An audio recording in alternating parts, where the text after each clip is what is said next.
Welcome to the first module of the first lecture of Minds and Madness, which is an introduction to the bio, the psycho, and the social. In particular, what I'm going to do in this and the rest of the modules is explore a number of case studies that gives a flavour for the subject that you are undertaking. So in this lecture, what I want to do is use those case studies to give you an idea of the themes that are woven through the whole of Minds and Madness. And the case studies, I hope, will spur your interest and get you engaged in the incredible material that we are about to look over. But first, I'd like to give an introduction about where we are now, the neurosciences, and what they mean in the overall context of Minds and Madness.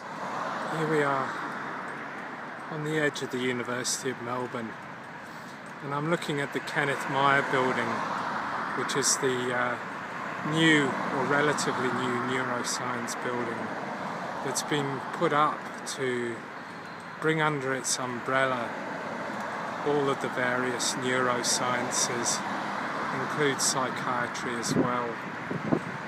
It tips its hat to the memory of the past by naming its cafe Dr. Dax after Eric Cunningham Dax, who came to Melbourne in 1950 to take over the mental hygiene authority for the Victorian government. The neuroscience building represents the latest turn in the history of treating mental illness. We'll see throughout the subject that the pendulum swings backwards and forwards between biological explanations of mental illness and psychological or psychosocial explanations. At the moment, we live in an age where the neurosciences are the shiniest, the newest, the most promising of the sciences. They claim that they can tell us something not just about our illnesses, but about who we are, about our identity, and that they can tell us this through the biological model. But what the history of Minds and Madness tells us is something more complicated.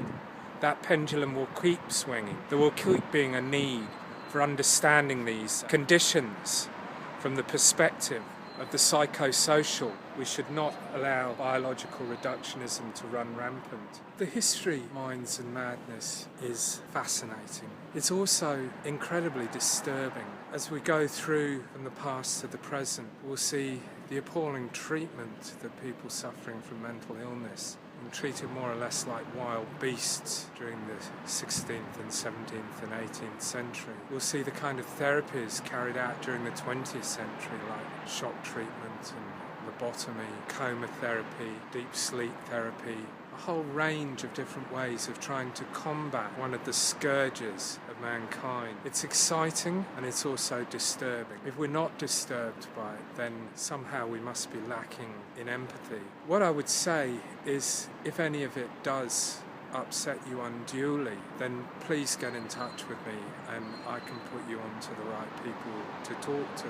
At the same time, I think it's incredibly important that we know about how mental illness has been treated across the ages, because it gives us a roadmap to the future.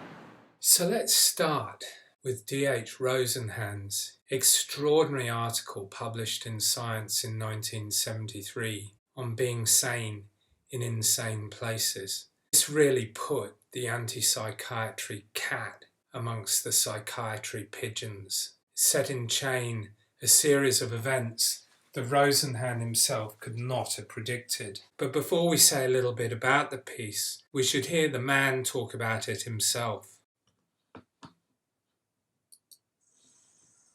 A different kind of criticism, but one that's just as provocative, has been leveled by David Rosenhan of Stanford University.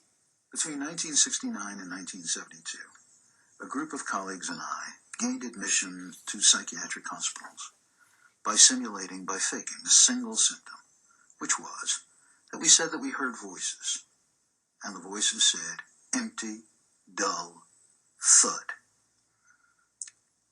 The moment we were admitted to the hospital, we abandoned our symptom, and we behaved the way we usually behave. The question was, would anyone detect that we were sane? The answer was, no. No one ever did. Admitted with the diagnosis in the main of paranoid schizophrenia, we would discharge with the diagnosis of paranoid schizophrenia in remission. Now, in remission doesn't mean quite the same thing as sane. The term we use to describe the experience is dehumanized. Nobody talks to you. Nobody has any contact with you. The average contact of patients with staff was about 6.5 minutes a day. Nobody comes to visit. The first time I was in a psychiatric hospital, on an admissions ward with 41 men, my wife constituted 4 of the 7 visitors on a weekend. Psychiatric hospitals are storehouses for people in society whom you really don't want, whom you really don't understand, and for whom you've lost a great deal of sympathy. Staff need constantly to be reminded, and it's very hard to remind them. They are, after all, doing their best on the front end, but they need constantly to be reminded that the people who are their charges are not merely collections of symptoms. They are people with spouses, with children, with parents, with jobs, with mortgages and bills to pay, that they are, in the fullest sense of the word, very human and very unhappy. So the experiment was a bit more complicated than Rosenhan put forward in that interview. The idea was to test how robust psychiatric diagnosis was at the time. And to do this, what he wanted to do was send sane people into an asylum and see if their sanity got noticed. These were all pseudo-patients recruited from some of Rosenhan's students, and they go in claiming that they've experienced one small psychotic episode, saying thud, as he indicated in the video, was enough to get diagnosed with schizophrenia. Once in hospital, they behave completely sane with no recurrent episodes. They just sit there, observing what's going on, wondering if anyone is going to notice that they shouldn't be there. The staff treat them with a range of strategies, from outright hostility to ignoring them. Everything that they did seemed to be a reinforcement of the diagnosis itself. So, for example, Rosenhan had told his cadre of pseudo-patients not to take notes while they were in there, not to draw attention to themselves by writing. But these, being graduate students in particular, couldn't resist, and they sat there doing almost like ethnography or something, observing what was going on around them. And the staff weren't interested. All they saw in that was another manifestation of the crazy behaviour of those particular individuals. It is true that some of the patients noticed their normality, sensed that they were different, and started asking questions, but the staff did not. They remained categorised and labelled as schizophrenic, and nothing they can do within the institution can change that. Something that he called sticky labelling. And in fact, as he indicated, they left with the diagnosis still intact. It was an extraordinary experiment. But he did do a follow-up. He informed a hospital that knew about his research that in the next 3 months his pseudo-patients would be descending upon them and would be presenting themselves to the clinicians as potential patients experiencing perhaps another thud episode. And he asked the admitting clinicians to rate on a scale of 1 to 10 the likelihood of each patient presenting themselves to the clinic being a pseudo-patient. And what happened was psychiatrists at the hospital detected pseudo-patients everywhere, and the admittance rate started dropping for that institution. So let's have a think. Stop and think a bit. Think a bit more. How many pseudo-patients do you think Rosenhan sent to the hospital? How many? Of course, none. None whatsoever were presented. Now, to me, Rosenhan epitomises many things that are deeply important to Minds and Madness. Firstly, the fragmented state of psychiatry in the early 1970s.